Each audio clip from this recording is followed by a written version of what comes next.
Afro Tuck Nation, we back. Let's do it again. You know the word, so let's get on it, bird. Now pull up, boom, man. I used to be so beautiful, now look at me. My actions are unbeautiful, it's clear to see. Come on and step out of the cage, there's any chapter, turn the page. Yo, what it is, what it does, what it do. What's going down, folks? It's your boy T3 handling things for Afro Tuck Nation, for Geek Town. You know how we get down. So, we here for this next conversation of the day. Yes, do what we do on a day-to-day basis. One of the things that I love about Afro Tuck Nation, we don't just talk about animes. We don't just talk about the different shows and the movies, because that's what everybody talks about. But the premises and the basis of this particular is to open you up not only the books, but the audiobooks, the comic books, the novels, to really put you on Geek Town status. So, one of my favorite audiobooks just dropped season 2, The Road to Shadows. You know what I'm saying? I want to really emphasize that I really love this one. It's Beyond the Dark Productions, as always. That's where I got the Estrada from. That's where I get a lot of my reading. Dex Legacy. All these are part of the same, I guess, franchise, you want to say. So, what is The Road to Shadows? The Road to Shadows follows 2 characters, Daniel and, oh my gosh, her name eluding me. Amber. Here we go. I knew it'd come back to me. So this is taken back, I want to say in the 1980s, late 80s, because this is around when Terminator, Predator, all those movies were really popular in the theaters. They mentioned Empire Strikes Back, just to give you a timeline of when all this stuff is happening during this particular time. Daniel is on a run. But he's not on a run because he's in trouble. He's on a run because he knows that there are these creatures, these monsters, these things he calls shadows, because they only come out of the shadows, out of the dark. And the only way he even knows that they're there is because he can smell their bloodlust, almost like something's burning. With that, he's on the run because they are after him, because he can see them. Nobody else sees what their true nature, their true form of what they are, but he can, and he can't understand why. All he knows, though, is that he's got to keep on the move. He can't stop running. He's got to keep it going. As a child, they killed his father, and they've been after him ever since. What he didn't realize is that the cut on his leg that the creature gave him as he was trying to run out the door before his father tackled the creature to allow his son to get away, gave him an inert sensibility to see and smell and sense the creatures before they come around.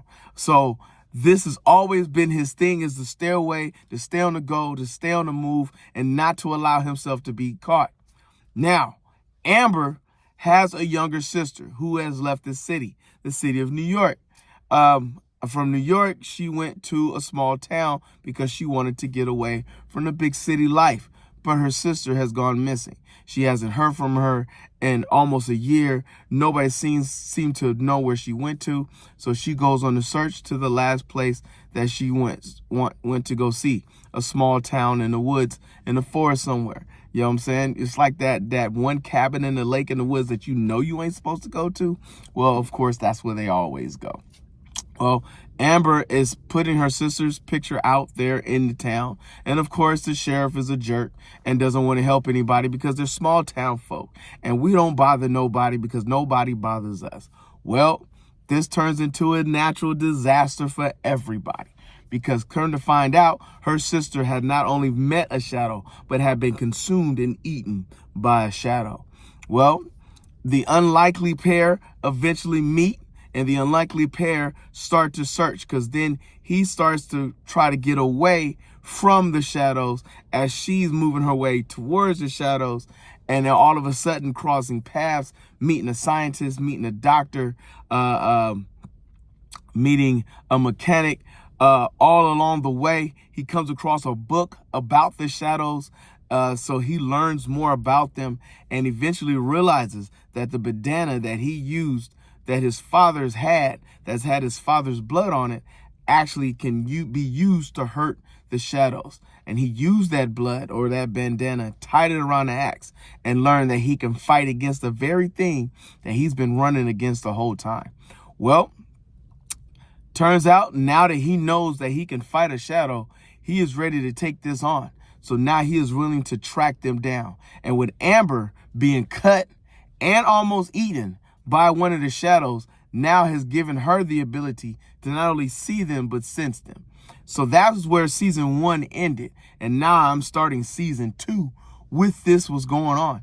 And now they are searching for one of the shadows that got away because 2 came together. Apparently, they only like a territorial thing. Each one has their own town, their own city. So, you know, you're not like constantly making people disappear. You're only eating the ones that nobody would really miss or nobody really think about. And so you move on in that particular case.